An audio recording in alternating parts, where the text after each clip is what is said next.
Hey guys, welcome back to another video. Today we're gonna be reacting to 4 terrifying real human experiments. I saw this when I was just scrolling through YouTube, and I was like, I don't want to watch this by myself because I'm too scared. These 20 minutes are probably only gonna make like half of this scary video, like into this video. Chills. Number 4. The CIA loves LSD. More commonly known on the streets as acid, LSD is a psychedelic drug that causes colorful hallucinations and intense thought patterns in its users. In the early 1950s, way before anyone knew about the drug, the American government was busy conducting its own LSD research, and they weren't afraid to use the unwilling public as test subjects. The Central Intelligence Agency was put in charge of a program called MK Ultra. Their goal was to see if they could use LSD for various forms of mind control. More specifically, they were thinking of using it as a truth serum, or to wipe clean an agent's mind after they retire, or even as a way to get people to obey commands. MK Ultra had one experiment in particular called Operation Midnight Climax. For this operation, the CIA rented apartments in San Francisco and New York and made them look like brothels. Then they paid prostitutes $100 a night in return for luring clients back to the apartments and putting LSD into their drinks. Sometimes they were told to smoke marijuana instead. The entire time, the CIA watched and recorded the client's every move through a one-way mirror. This went on. Now the CIA, if like they see you doing acid or anything, give me that ass. Give that shit to me now. I killed somebody over this before. I'll kill you too. Let's just All the way until 1964, when the last CIA outpost was quietly closed down. Another part of Operation Midnight Climax focused on government infiltration. For this experiment, CIA agents would pose as members of certain activist groups and drug them with LSD so they could study their reactions. At one point, the CIA even hired professional stage magicians to show Secret Service agents the best ways to slip LSD into someone's beverage without being detected. By the end of the operation, the United States government had used taxpayer money to make thousands of people take psychedelic drugs against their will. Number 3. The Young Prisoner. Graham Young was a scrawny teenager living just outside of London in the 1960s who was very bitter about life. His mother died of tuberculosis when he was less than 3 months old. During this time, his grieving father sent him to live with his aunt, a relative who he never bonded with. When his father finally remarried and took Graham back home, the boy hated his stepmother more than anyone he had ever hated before. This lack of affection would become what allows Graham to later experiment on his entire family and countless others without feeling any pity or remorse. Graham receives a chemistry kit and spends most of his time alone studying his 2 favorite subjects, chemistry and Nazi history. No doubt Nazi experiments are what helps inspire him to go on multiple poisoning sprees soon after. His first victim is his only childhood friend, Christopher Williams. As they eat lunch together, Graham sneaks poison into his friend's sandwiches almost every day. It wasn't long after before Christopher began vomiting, having severe headaches, running a fever, and missing school all of the time from feeling exhausted. Doctors thought he was simply suffering from a severe and prolonged case of the flu and didn't think much more of it. One day, while Christopher is sick from school, he and Graham go to the zoo together. Under the guise of friendship, Graham brings with him some poisoned lemonade and lets Christopher have it. His friend survives but continues to suffer. Graham is only 13 years old at this point. He enjoys poisoning Christopher as often as he can get away with, but it just wasn't often enough to satisfy his sick urges. He needed to go even further. He needed test subjects that he could constantly monitor, so he puts poison into family meals. He only poisons certain sections of the meal and saves the untainted pieces for himself. Graham is able to get a hold of the poison he needs by charming local chemists, using his expert knowledge to put them at ease. He explains that he was a harmless young scientist himself and needs ingredients to experiment with. Sometimes he would even convince them that he was a college student so that they would sign the release forms, giving him Legit looks like 5.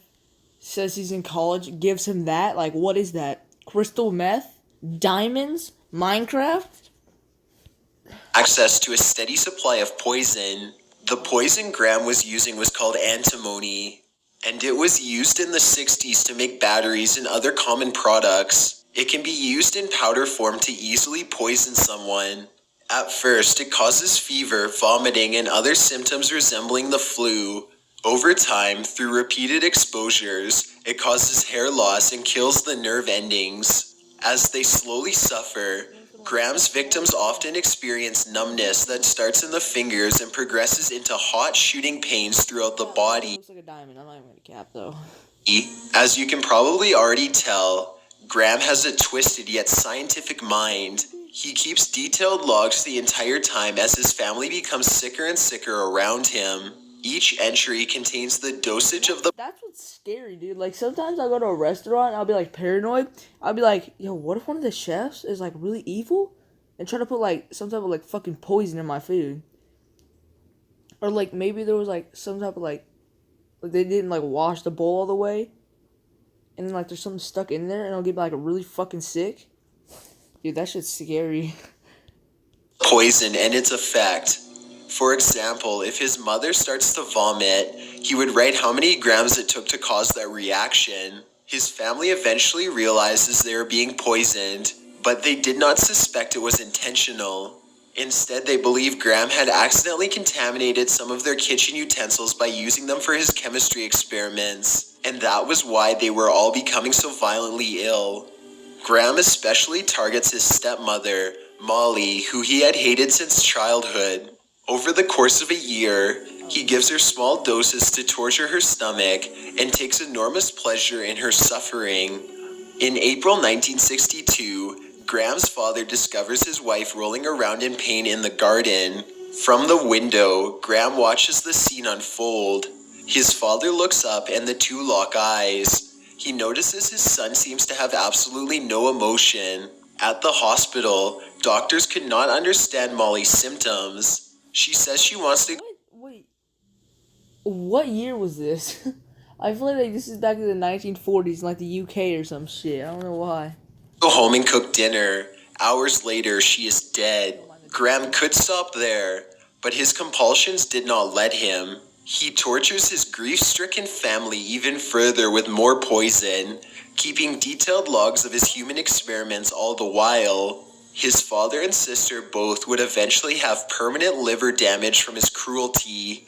Graham begins to especially focus on his father's misery. There is no reason for him to do this other than a morbid fascination with death. From all records, his father had never especially wronged him, but he decided to poison him more than the others. While his father is at the hospital one day for flu-like symptoms, doctors begin to suspect it to be a poisoning. Dude, like, this is sad, bro. Like, how are you just gonna poison your whole family? Like, they didn't even do anything. As the doctors wonder out loud what poison it could have been, Graham begins to lecture them. His expertise on the subjects frightens everybody, including his father, and also made them suspicious. One day, as Graham is busy making his family's lives miserable, his chemistry teacher finds the poison he uses in the boy's desk during class. He calls Graham's family doctor, who calls a psychiatrist, who goes with the police to interview Graham. They act like they are simply interested with his impressive knowledge of chemistry and give no indication that he is a suspect in a murder case. Graham shows off his knowledge of poisonous chemicals, and police are convinced enough to arrest him. At age 14, he is sentenced to 15 years at Broadmoor Psychiatric Facility. During his stay, he uses soap and anything else he can find to poison those around him. He even extracts cyanide from a Laurel brush to kill one inmate. Just to live here, not just to die from you poisoning them. Even But if he had the chance, he'd probably poison everybody, like being dead ass, bro. after confessing his murder to the I staff, don't know if he died or not, but if, like, he was still alive, I'm pretty sure he would try to poison everybody around him.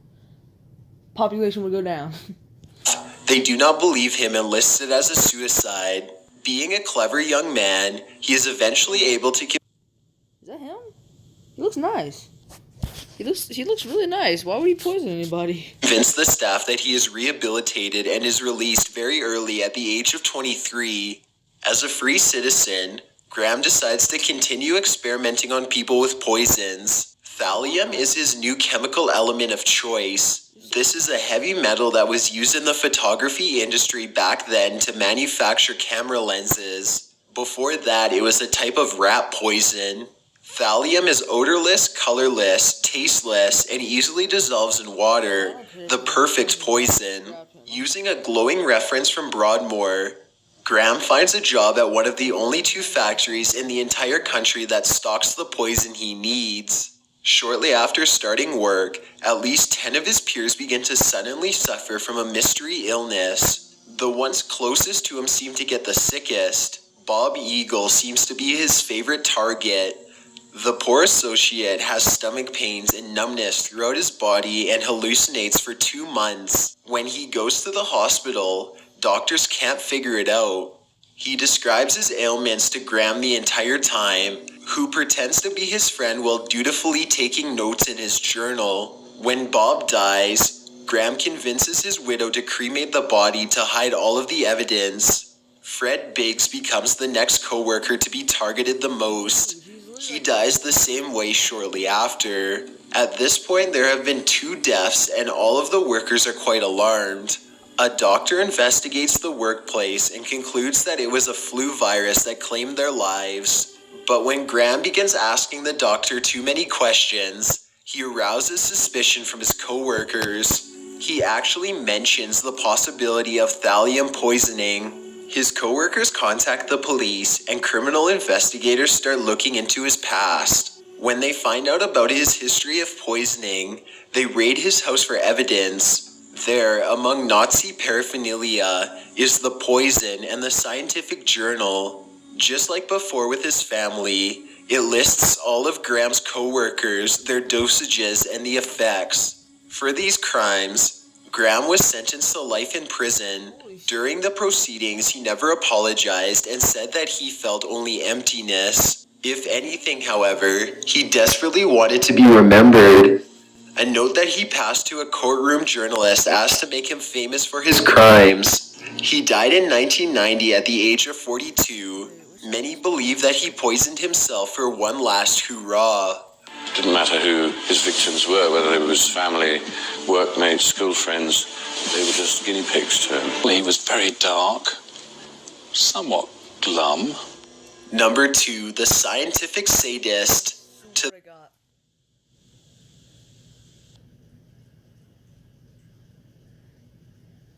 Swear to God, I just heard someone scream. There's either a child getting raped or there's demons. The outside world, Bob Berdella was a strange fellow who owned a store full of oddities. Playing tricks on me because I'm watching something scary. Called Bob's Bizarre Bazaar. Customers thought that he was full of himself and smelled weird. He thought he was an excellent person for bringing culture into the dull area of Kansas City. His private life, however, was much more twisted and horrifying than any of the merchandise he sold. One day, Berdella picks up a male drug addict and promises to give him prescription drugs at his house. When they get there, he ties the victim, who remains nameless for privacy's sake, to his bed. There, he tortures him endlessly. Berdella starts by shocking the man's genitals with wire cables, while he snaps away pictures to pleasure himself to later. He does not stop until the victim pretends to pass out. Berdella puts a burlap sack over his head and walks out of the room. He comes back, viciously beats him around the head with an iron bar, and leaves again. When Berdella comes back a third time, he injects a needle full of Drano into his throat. Berdella does this to try and dissolve the vocal cords so his victims could no longer scream. Next, he takes Q-tips soaked in bleach and dabs his victim's eyes. The victim later recalls how the burning pain was unbearable and his eyes swelled shut. Each time Berdella left the room, it was probably to make another entry in his journal of human torture experiments. This was not his first victim. Berdella had a lot of experience. He enjoyed torturing young men to death and documenting their reactions in a notebook. In this journal, he made up his own code of vulgar acronyms that reference everything he did to them, and even what positions he abused them in. This is so that he could read over them later and relive the torture in his head again and again without missing any details. The torture acts involved everything from grocery store produce to electricity. He even once tried to rip a man's eye out just to see what it felt like. In total, 47 people were reported missing from 1984 to 1988, and Berdella seems responsible for most of them. Over the next few days, Berdella tends to his victims' injuries. The poor man drifts in and out of consciousness for days, drugged up on animal tranquilizers, blinded and barely able to speak. The entire time Berdella keeps the television up so loud that it is impossible to tell if he is still in the room or not. The man has to sit and listen in constant fear of his torturer returning. After 4 days of being tied to a bed, the victim convinces Berdella to tie the ropes differently. Berdella listens, and later his victim is able to manipulate the knots just enough to have a limited degree of reach. On the 5th day, he is able to grab a nearby pack of matches and uses them to burn the ropes off. By now, his eyes have healed enough to be able to see again, and he looks down from the window. Berdella has vicious guard dogs in his backyard below, so the victim opens the window and begins to slowly creep along the ledge. The ledge breaks, but fortunately he falls into an area where the dogs aren't able to get him. Completely naked, the only person to escape Berdella's lair alive heads straight to authorities, who quickly arrest him. After his arrest, the county hires a real estate agent to evaluate how much his home is worth. Damn, look at that lump in the... Is that a dude or a girl in the middle? Damn! The real estate agent describes seeing gigantic guard dogs in cages in the backyard, and also seeing unsettling paintings of people screaming throughout the home. Worst of all was the kitchen. It was very plain and had 2 large stainless steel tables in the center to dismember bodies on. One of the tables even had a sink with a gigantic industrial garbage disposal that no person would ever ordinarily have a use for. Bob Berdella died of a heart attack in prison in 1992. Talk about the torture pretty much, because, I was away through most of that.